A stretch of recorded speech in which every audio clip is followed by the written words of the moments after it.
Rocky. Il restera à jamais Rocky. Raging Bull. Il y a un film où les deux s'affrontent. Vous m'avez vu venir avec mes gros sabots, Creed 3 sort. J'ai pas envie d'en parler, du coup à la place on va parler d'une fausse suite de Rocky. Avec De Niro.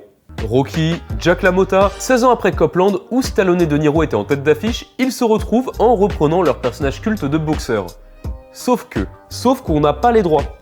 Donc c'est à peu près les mêmes personnages, mais avec des noms différents. Les personnages ont le même caractère, on fait référence au film, Stallone qui boit des œufs crus, qui tape dans la viande, De Niro qui se tape des clientes dans son restaurant. Dans ce film de Peter Seagal sorti discrètement en 2013, on retrouve Stallone et De Niro, deux anciens boxeurs, la soixantaine, qui vont être contactés par l'insupportable Kevin Hart. Vraiment. Done and done.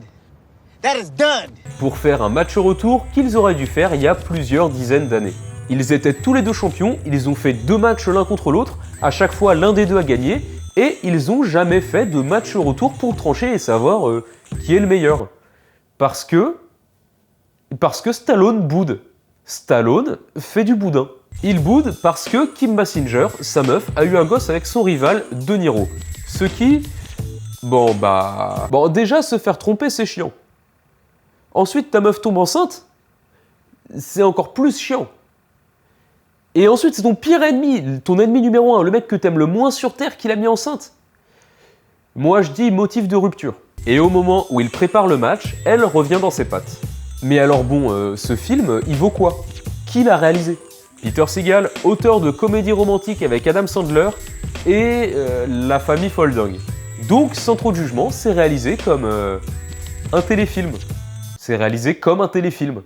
Et en fait, c'est ça. Le film pourra être incroyable, mais c'est un genre de petite comédie un peu romantique, mal filmée, avec des acteurs qui s'amusent.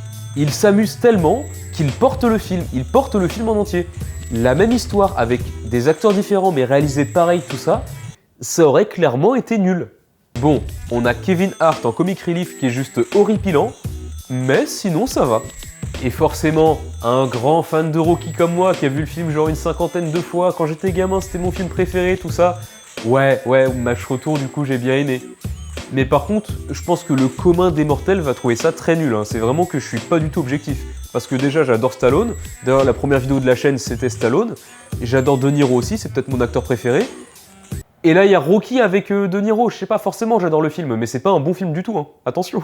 Donc en conclusion, ce film existe, il est pas trop mal, mais c'est loin d'être bien. Juste un petit projet intriguant. N'hésitez surtout pas à mettre un gros pouce bleu et un commentaire si vous avez aimé. C'est pour soutenir la chaîne, ça fait plaisir, c'est ce qui va nous aider à décoller un peu plus. Moi ça m'a fait plaisir de faire un petit format court sur ce film-là. Je me voyais pas parler de Rocky parce que... Rocky, il faudrait que j'en parle pendant des heures et je prépare une grosse vidéo peut-être sur le sujet un jour. J'ai pas envie de parler de Creed. Cette petite curiosité sur laquelle j'ai pas grand chose à dire, et ben c'était un bon sujet pour une petite vidéo courte et j'espère que j'ai fait découvrir le film à certaines personnes et que ça vous a donné envie de le voir parce que c'est un film qui est plutôt cool en vrai, quand on aime bien Rocky, tout ça, c'est feel good, c'est le mot, c'est feel good. En attendant, n'hésitez surtout pas du coup à aller voir d'autres vidéos de la chaîne, notamment mon court-métrage Le Peintre que j'ai fait pour le Nikon Film Festival qui est toujours disponible sur la chaîne YouTube. On peut plus voter pour le film sur la plateforme du festival maintenant, mais vous pouvez toujours le voir et me faire un retour dessus, ça fait toujours plaisir. On se retrouve très bientôt pour plein de vidéos, plein de super vidéos, et notamment la suite des aventures de l'homme à la mallette pour ceux qui connaissent. Avant certaines vidéos, je fais des petites intros scénarisées, et ben on arrive vers le season final, la fin de la saison, explosive, tout ça, et on a mis des gros moyens dessus, donc j'espère que ça vous plaira. C'est diffusé à partir de avril. À très bientôt.